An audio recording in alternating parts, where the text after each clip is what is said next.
اعوذ باللہ من الشیطان الرجیم بسم اللہ الرحمن الرحیم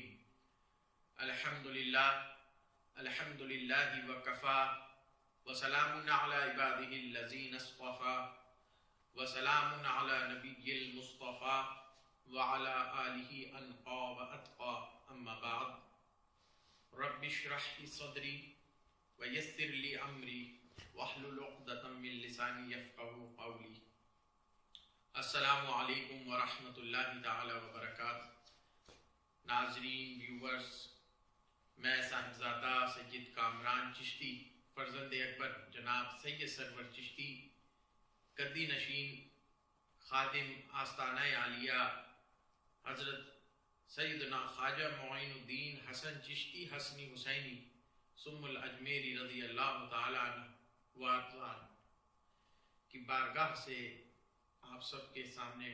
پیش خدمت ہوں۔ سب سے پہلے تو صدہا مبارکباد اور صدہا لائق تعظیم اور توقیر جناب مہدی کاظمی صاحب، اولیاء council of north America new York کے جو سربراہ ہیں، انہوں نے ہمارے والد قبلہ بزرگوار جناب سید سرور چشتی کی سرپرستی اور رہبری میں یہ بڑا بیڑا اٹھایا ہے کہ اولیاء کاملین، بزرگان دین، اہل اللہ، صوفیہ صافیہ کی طریقت اور معرفت اور آپ کی رشد و ہدایت اور راہ طریقت اور تعلیمات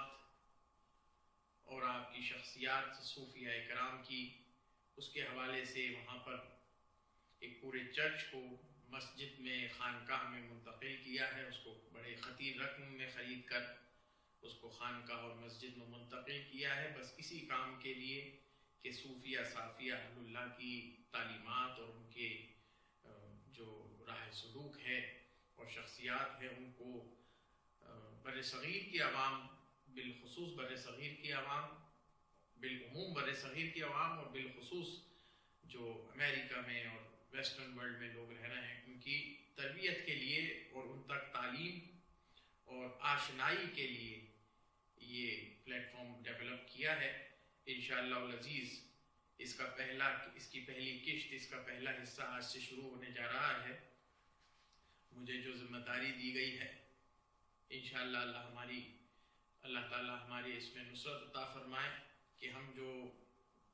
یہ چاہتے ہیں کہ صوفیہ صافیہ اللہ کا جو مشن ہے اور ان کی جو تعلیمات ہے، جو در حقیقت سچا اور صحیح طرز کا اسلام ہے، وہ مسلمان امت تک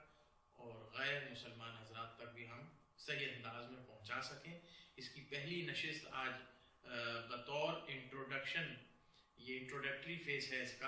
اس کو سیریز 1 میں شمار کر لیں، ابھی قسط اول ہے۔ انشاءاللہ تعالی آئندہ آنے والی قسط اسی سے قائم رہیں گی اور اسی سے جڑی رہیں گی، اور وہ بھی انشاءاللہ تعالی کافی ساری نشستوں میں ہم آپ لوگوں کے سامنے پیش کریں گے۔ اب ان سیریز کو انشاءاللہ تعالی اس انداز میں ہم لیں گے کہ ہر ممکن سوال کا جواب ہم آپ کو ایڈریس کر سکیں اور سامعین کو یعنی سننے والوں کو زہد و تقوی، اصلاح باطن اور تعلیم و تربیت نفس کا بھی سامان ہو سکے، یعنی صوفیہ کی تعلیمات اور ان کی جو لٹریچر ہے اور ان کی جو تعلیمات کا بڑا حصہ ہے بر صغیر میں، وہ بھی آپ تک پہنچ سکے صحیح انداز میں، ان کے حقیقی لٹریچر کے ساتھ، اصلی عبارتوں کے ساتھ، اس کی روح، اور جو اس کی روح ہے دراصل زہد و تقوی، اصلاح باطن اور تربیت نفس، اس کا بھی سامان آپ لوگوں کا ہو سکے، وہ بھی آپ لوگوں تک منتقل ہو، اور روحانی تاثیر بھی قلب اور باطن میں آپ کے منتقل ہو، علمی، فکری اور اعتقادی عملی اصلاح احوال بھی ہو سکے۔ اس چیز کا بھی دھیان رکھا جائے گا، چونکہ بارہا مجھ سے جو اولیاء کاؤنسل آف نارتھ امریکہ سے مربوط جو اور ان کے اراکین ہیں، جن لوگوں نے اس میں حصہ لیا ہے اور جو اس کے پائنیئرز ہیں، انہوں نے مجھ سے یہ بھی کہا ہے کہ حضرت خاص طور پہ مسائل جدیدہ جو ویسٹرن ورلڈ کے لوگوں کے ساتھ فیس کر رہے ہیں وہ اسلام کے حوالے سے اور ان کی دن بر دن کی زندگی کے حوالے سے، اس میں بھی ہم چندہ اسی میں صوفیہ کی تعلیمات کے حوالے سے ان سب کے بھی سولوشنز آپ کو پیش کریں گے انشاءاللہ تعالی. اور صوفیہ دراصل اس طرح ہم تعلیمات کو لے کے چلیں گے صوفیہ اکرام کے لٹریچر کو، کہ یہ جو تمام جو آج کے زمانے میں اہل فکر و نظر اور جو اہل ظاہر علماء ہیں جن کی طرف سے صوفیہ اور تعلیمات صوفیہ پر اور تصوف پر ایک گرد و غبار پڑ گیا ہے،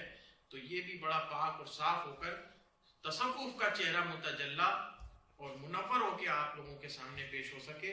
اور تعلیمات صوفیہ امت محمدی کے سامنے بڑے صحیح سیاق و سباق کے ساتھ پیش ہو جائے، تاکہ اس کی ترجمانی اس کی حقیقی روح تک آپ تک، اس کی حقیقی روح کے ساتھ آپ تک پہنچ سکے. تو چونکہ آج میں پہلا فیس ہے اس کا، اس لیے میں اس پر کوئی باقاعدہ کوئی کتاب لے کر یا تصوف کی تعلیم کی اول باب سے میں آپ کو کچھ لیکچر شروع نہیں کروں گا. چند جو پوائنٹس ہیں جن کو میں ترتیب دے کر تحریر کر کے لایا ہوں، جو ہمارے اس پورے پروگرام میں، اس پوری سیریز میں، ان بیانات کے سلسلے میں جسے ہم مد نظر رکھیں گے، وہ پوائنٹس میں آپ لوگوں کو نوٹ کرا دیتا ہوں. میں نے بڑے کوشاں ہو کر اور بڑے جد و جہد کے ساتھ یہ پوائنٹس یہ دیکھا کہ سیاق و سباق کہ اس زمانے کا کیا ہے، اور 14 صدی کا جو لٹریچر ہے وہ کیا ہم سے تقاضا کرتا ہے تصوف کا، اور اس زمانے کا جو تصوف ہے وہ کس انداز میں پیش ہونا چاہیے. تو میں کچھ پوائنٹس اس میں لکھ کر لایا ہوں. وہی پوائنٹس کو مد نظر رکھتے ہوئے ہم آئندہ کی سیریز آپ لوگوں تک، آئندہ کے بیانات پہنچائیں گے انشاءاللہ تعالی. پہلی بات یہ ہے کہ تصوف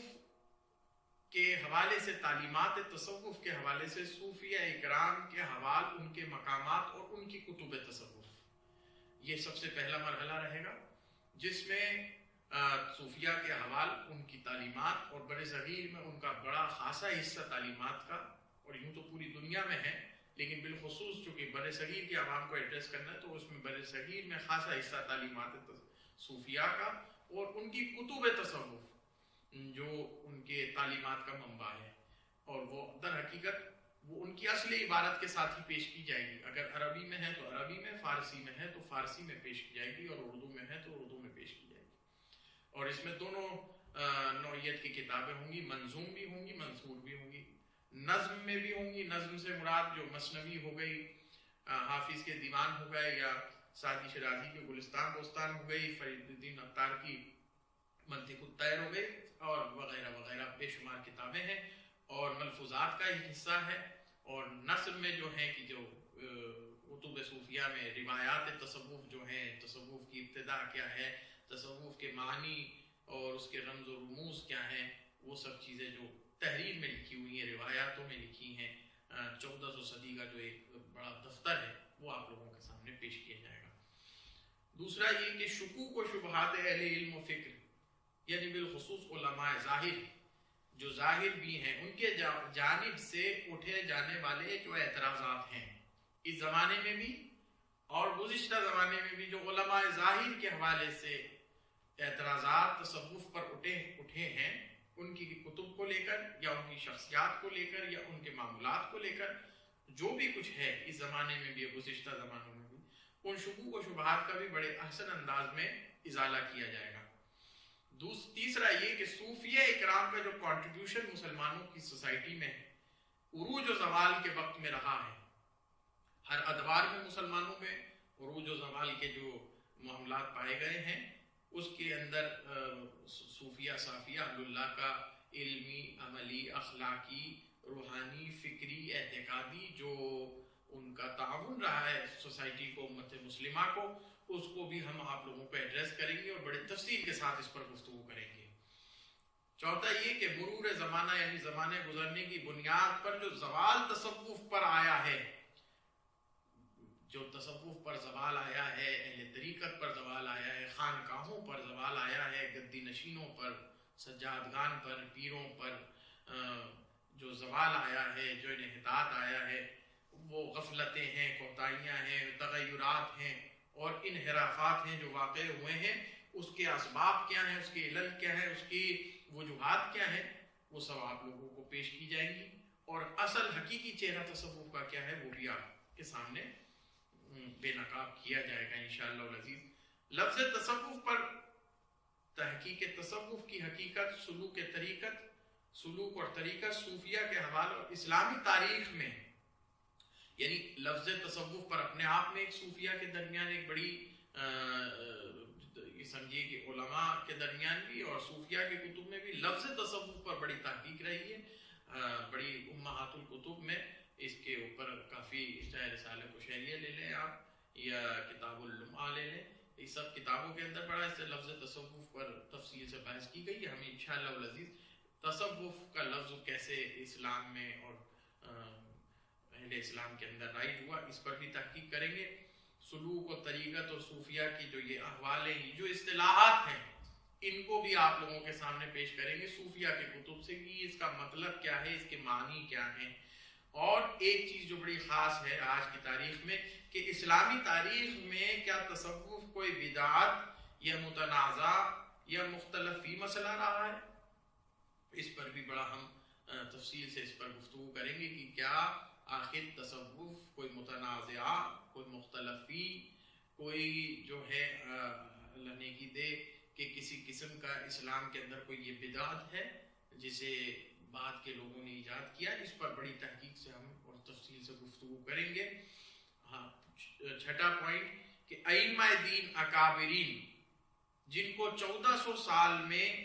چاہے وہ علم تفسیر کے امام ہوں یا علم حدیث کے امام ہوں، علم فقہ کے امام ہوں یا علم کلام کے، علم تاریخ کے یا علم عقیدہ کے، 1400 سال کے اندر جو اسلامی لٹریچر کے اصل اصول، جو اسلامی لٹریچر ہے اس کے جو پائنیر، جو اس کے اتھارٹی رہی ہیں، جو اس کے اکابرین رہے ہیں تمام علوم کے، علوم اسلامیہ میں، تو ان کے کتاب میں جو ہم تک نسلاً بعد نسلیں یہ کتابیں پہنچی ہیں، کیا صوفیہ کا کسی نے مطلقاً انکار کیا ہے، یا صوفیہ کے جو اعمال ہیں اور صوفیہ کے جو رسوم و رسومات ہیں، کیا ان پر مطلقاً کسی نے کوئی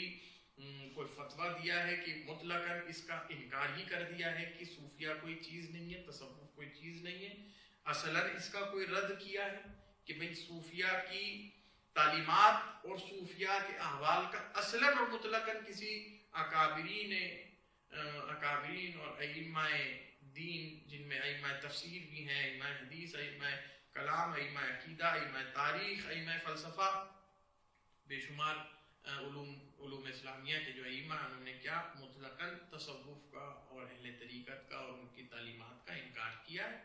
اس پر بھی ہم تفصیلی گفتگو کریں گے، چونکہ یہ آج کے دور میں ایک باضابطہ خود میں ایک یہ سمجھ لیجئے موضوع ہے جو تفصیل طلب ہے۔ ساتواں یہ کہ صوفیہ اکرام کے علم و عمل کا منبع اور سرچشمہ کیا تھا، یعنی علم و عمل جہاں سے آپ نے، صوفیہ نے علم لیا اور عمل حاصل کیا، اس کا استنباط اور استخراج اور اس کا اصل کہاں سے ہے، اس کا منبع علم کیا ہے، اس کا منبع اور سرچشمہ کیا ہے، صوفیہ اکرام کے عقائد، ان کے علم و عمل کا منبع اور سرچشمہ ان کی امہات کتب سے آپ لوگوں کے سامنے پیش کریں گے، صحیح شکل میں اور صحیح روایاتوں کے ساتھ۔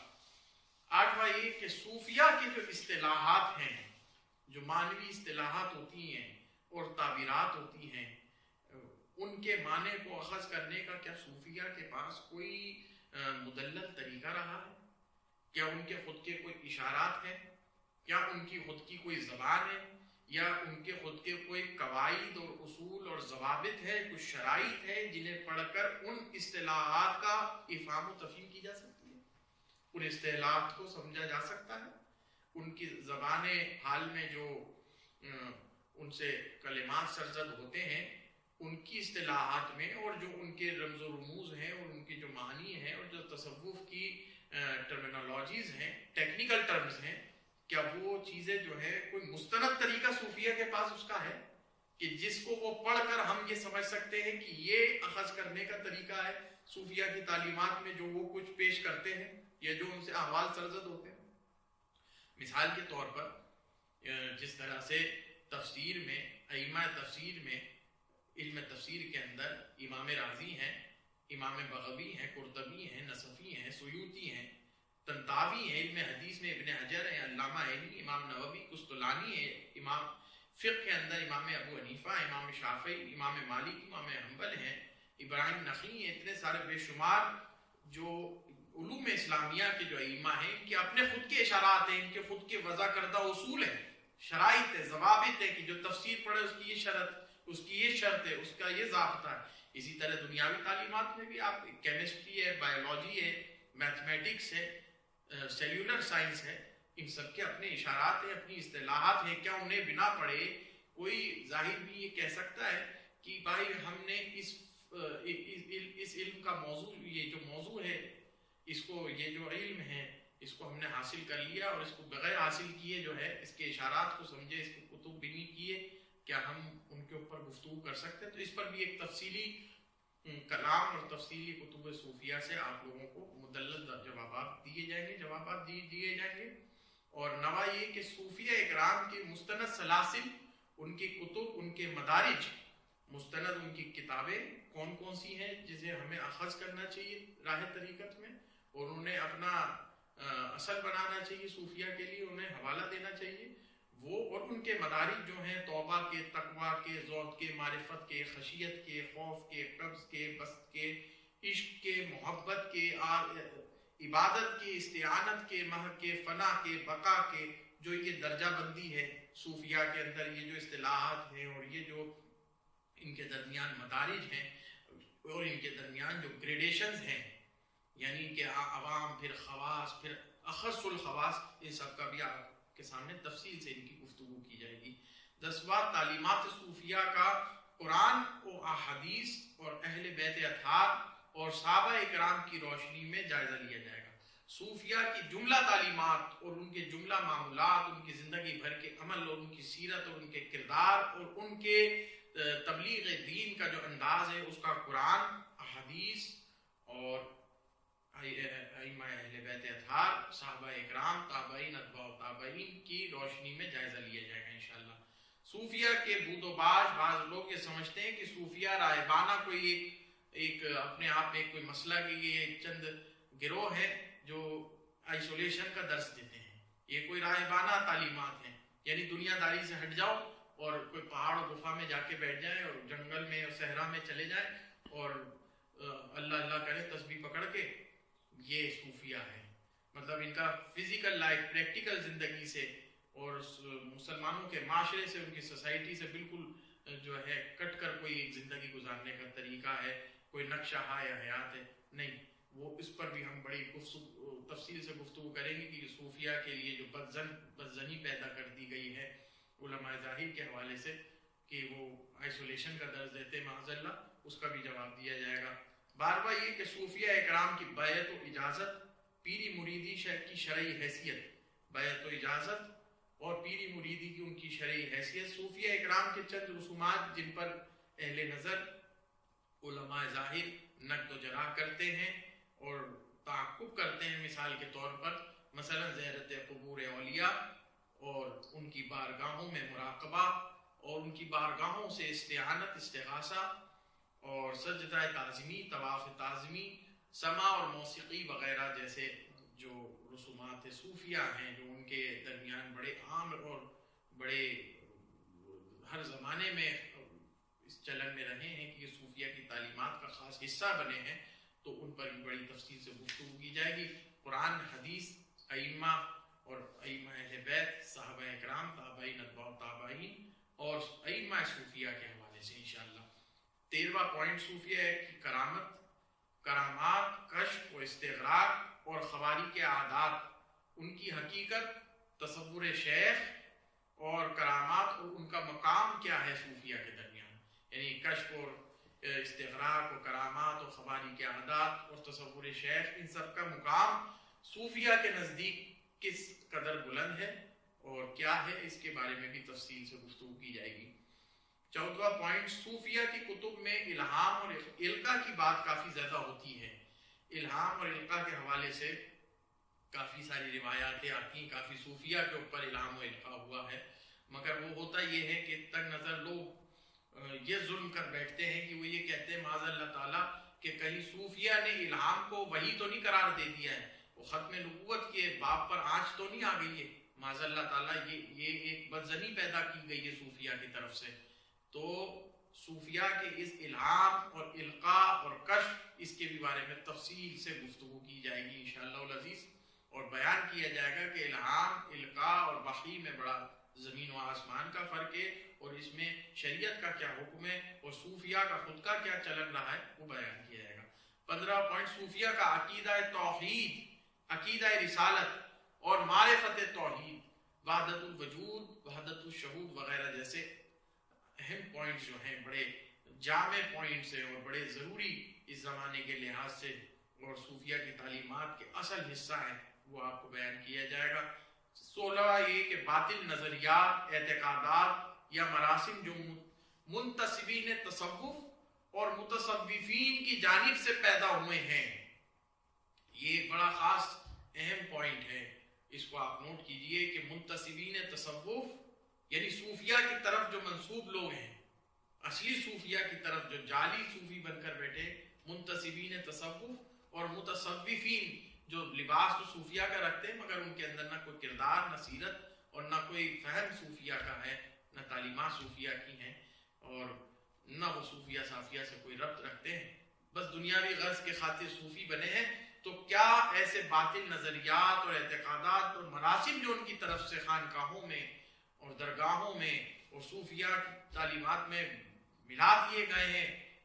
تو کیا ان کے حوالے سے صوفیہ کا خود کا حکم کیا ہے، یہ آپ لوگوں کو پہنچایا جائے گا۔ آخری پوائنٹ، اکابرین تصوف، ائمہ تصوف، اساطین صوفیہ، اراکین تصوف، جو اتھارٹی ہیں سلوک و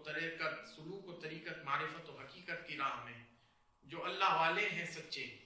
ان کی زندگی کے معمولات، ان کی تعلیمات اور ان کے اسماء کیا ہیں اور ان کے کردار کیا ہیں، اور ان کے بر صغیر میں ان کا کیا رول ماڈل رہا ہے تبلیغ اسلام کے حوالے سے، نشر اسلام کے حوالے سے، اصلاح امت کے حوالے سے۔ اور ظاہر سی بات ہے کہ اللہ والے ہیں تو اللہ سے انسان کا اور مسلمان کا ربط پیدا کرنے میں کس قدر یہ لوگ مضبوط رہے ہیں، ان کے اسماء کے ساتھ آپ کے سامنے گفتگو کی جائے گی انشاءاللہ۔ آپ اس سے محظوظ ہوں گے، اس سے آپ کو تعلیم ملے گی کہ صوفیہ کس قدر بلندی کی شخصیات تھیں، اور جس کے خاطر یہ اولیاء کونسل آف نارتھ امریکہ بنایا گیا ہے۔ انشاءاللہ العزیز اس پر سیر برسیر گفتگو کی جائے گی انشاءاللہ العزیز۔ آمین یا رب العالمین، وما علینا الا البلاغ، ان الحمد للہ رب العالمین، والسلام علیکم ورحمۃ اللہ تعالی وبرکاتہ۔